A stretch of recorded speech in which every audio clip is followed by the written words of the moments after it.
Hi there, welcome. Today, we're going to master a really important part of English, connecting cause and result. Getting this right is honestly the key to making what you write and say sound clearer, more logical, and way more convincing. So let's dive right in. Here's our game plan. First up, we'll quickly define what cause and result even are. Then we'll get into the specific words for each. We'll do a little practice session to lock it in, and we'll wrap it all up with a super handy summary of all the rules. All right, first things first. Before we get into all the cool connector words, we've got to make sure we're all on the same page about the core idea here, the relationship between a cause and its result. So, what exactly is a cause? Well, think of it as the why. It's the reason, the thing that kicks it all off. Super important to remember. The cause always happens first. And if the cause is what happens first, then the result is, you guessed it, what happens second. It's the outcome, the effect, the thing that happens because of the cause. Simple, right? Okay, concepts are down. Now for the fun part, the tools. Let's open up our grammatical toolkit and look at how to express the cause. We're going to focus on 3 of the most common and useful words: because, since, and as. These 3 words are basically your signals for, hey, the reason is coming up. Now, they can have slightly different feelings to them, but here's the great news. Grammatically, the punctuation rules are exactly the same for all 3. And the rule is actually pretty simple. It all comes down to one thing. Where is the connector in the sentence? If it's in the middle, you don't need a comma. But if you start the sentence with it, you've got to use a comma to separate the 2 parts. Let's look at an example. I went to Algiers because I wanted to see Maqam-e-Shahid. See that? Because is right in the middle, connecting the 2 ideas. So, just like the rule says, no comma. It's just one smooth, flowing sentence. Now let's see what happens when we flip it. Since Shakespeare was a great writer, his plays are famous worldwide. This time we're leading with the cause. And because of that, bam! We absolutely need that comma right after writer. It's essential. Okay, you're doing great. We've nailed expressing the cause. So let's switch gears and talk about how to express the result. For this, we'll need a different set of connectors, like so, therefore, and as a result. Now, pay close attention here because these words have different rules. So is the easy one. It just sits in the middle with a comma right before it. But therefore and as a result are a bit more formal. They actually start a whole new sentence, and they follow a special 3-part rule. Period before, capital letter, and then a comma right after. Here's so in action. We wanted to see Big Ben, so we traveled to London. You see how it works? You state the cause, then add a comma, and then you give the result. It's a really clean and common way to connect ideas. And now for therefore. Check out the structure here. We have a complete sentence. Ibn Khaldun traveled extensively. Full stop. Then we start a new sentence with a capital T on therefore, immediately followed by a comma. This creates a really strong formal link between the 2 ideas. All right, theory is one thing, but practice is where it really sticks. So let's try applying these rules. I'm going to give you 2 parts of a sentence, and your job is to combine them using the connector I give you. You ready? Okay, first one. Combine these 2 ideas using the word because. Think about where it should go and whether or not you need a comma. Take a second. And the answer is, I traveled to Italy because I wanted to see the Leaning Tower of Pisa. Since because is in the middle of the sentence, no comma is needed. Awesome job if you got that one. Let's try another one, a little more challenging this time. Combine these using therefore. Now really try to remember that specific 3-part punctuation rule we talked about. How'd you do? The correct answer is, Nabila's Mediterranean cruise was very enjoyable. Therefore, she was extremely happy. See that structure? A period after enjoyable, a capital T on therefore, and then that comma. Perfect. Okay, last practice question. Your connector is as. Think about the best way to link these 2 ideas together and what punctuation you'll need. And here it is. As the Louvre Museum was very far from our hotel, we took a taxi. Fantastic. Because we put the cause connector as at the very beginning, we have to add that comma after hotel to separate the 2 clauses properly. You guys did an amazing job on that practice. Now, to make sure all these rules are fresh in your mind, we're going to pull everything together into one final summary slide. Think of this as your personal cheat sheet. Okay, here it is, everything in one spot. For the cause words, because, since, as, remember, it's all about position. If they start the sentence, you need a comma. If they're in the middle, no comma needed. For result words, we've got two styles. So is simple. It's in the middle with a comma before it. And then our formal friends, therefore and as a result, use that special formula, period before, comma after. And that's the whole guide.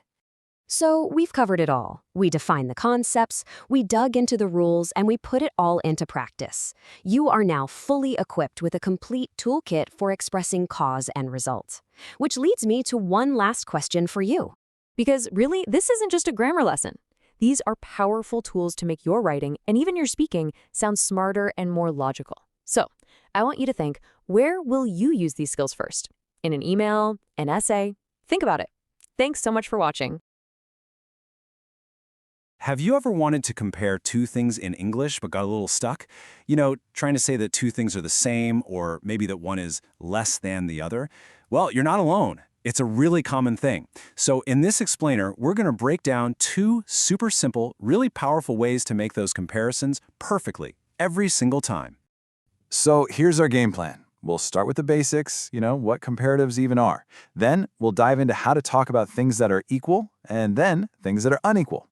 After that, there's a quick but super important rule about adjectives we need to cover. And finally, we'll do some practice to make sure it all sticks. Sound good? Let's get started.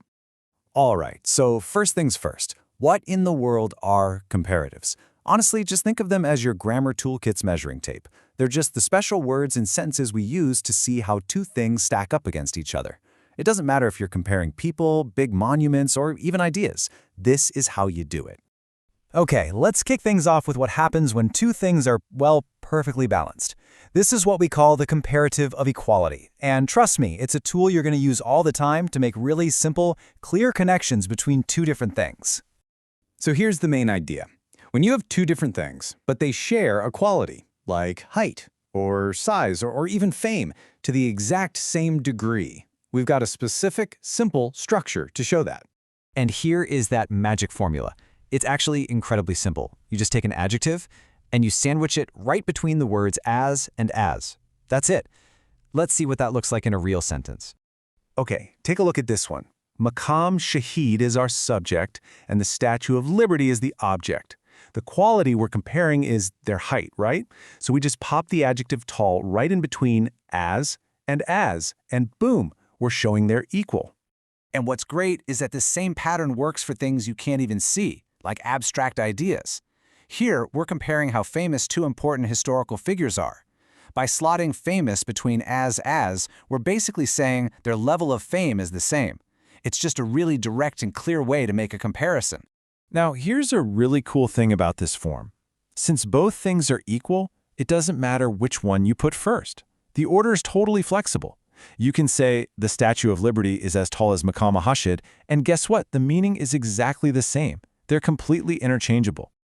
Okay, so we've got it down for when things are equal. But what about, when they're not? How do we show that one thing is less than another? For that, we use something called the comparative of inferiority. The whole point here is to highlight a difference, right? So when one thing doesn't quite measure up to another in some way, this is the grammar tool we pull out to show that inequality clearly. Okay, pay close attention to the structure here because it's a little different. We still use as and as, but we add the word not right at the beginning. But here's the most important part, the real secret. You have to, always, start your sentence with the item that is smaller or lesser. That's the key. This is a perfect example. We all know the Eiffel Tower is way taller, right? So, to make the sentence work, we have to start with the shorter landmark, Big Ben. See how that works? The structure itself makes it totally clear that Big Ben just doesn't reach the Eiffel Tower's height. And we see the exact same logic here. The sentence is making a very specific comparison within the Arab world. In that context, since Ibn Khaldun is the more well-known figure, the sentence has to start with Marco Polo, the lesser subject in this particular case. And you know what? I'm going to say this one more time because this is probably the most common mistake people make. With quality, you can swap them around. But here, with inferiority, the order is totally fixed. You got to start with the smaller or lesser thing for the sentence to make any sense at all. Now, before we jump into some practice, there's one simple but absolutely critical rule about the adjective itself. It applies to both forms we've talked about, and getting this right is the secret to sounding really natural. Take a good look at this. The adjective that you put between as, or not as has to be in its simplest, most basic form. You never ever add er or est or use the word more. So it's always as tall as, never ever as taller as. All right, you've seen the rules, you've seen the examples. I think you're ready. Now it's your turn to put it all together and build some sentences. Let's see what you've got. So here's your first challenge. We've got two huge, famous museums, but they're different sizes. How would you compare them using not as? Go ahead and pause here for a moment if you need to think it through. Okay, did you get it? The correct answer is Vatican Museum is not as large as Louvre Museum. We had to start with the smaller one, which is the Vatican Museum. If you got that, fantastic job. All right, on to the next one. We're told that both Ibn Sina and Al-Razi were great historical scholars. So how do you express that they are equal using the as structure? That's it. Ibn Sina was as smart as Al-Razi. And of course, you could have used other adjectives too, like great or influential. The important part is that as structure, showing they're on the same level. Nice work. Let's try another one with inferiority. We're comparing the height of the Martyrs' Memorial and the Leaning Tower of Pisa. Don't forget that super important rule about which one comes first. And there you have it. The Pisa Tower is shorter, so it has to come first. Pisa Tower is not as tall as the Martyrs' Memorial. See? You're really getting the hang of this now.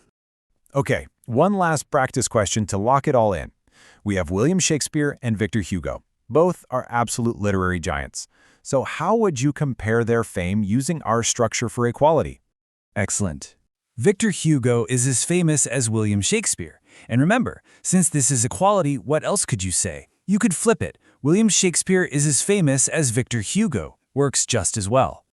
So let's just boil this whole thing down to the two key takeaways. When things are equal, your magic phrase is as adjective as. And when things are unequal, the trick is to start with a smaller item and use not as adjective as. If you can remember those two simple patterns, you've totally got this. And now I'm going to leave you with a little challenge to take this skill out into the real world. Just look around you, right now, wherever you are. What two things can you see? Can you compare them using what you just learned? Give it a try, because practice is really the best way to make it stick. Thanks so much for joining me. Welcome. Today, we are focusing on a specific grammatical tool,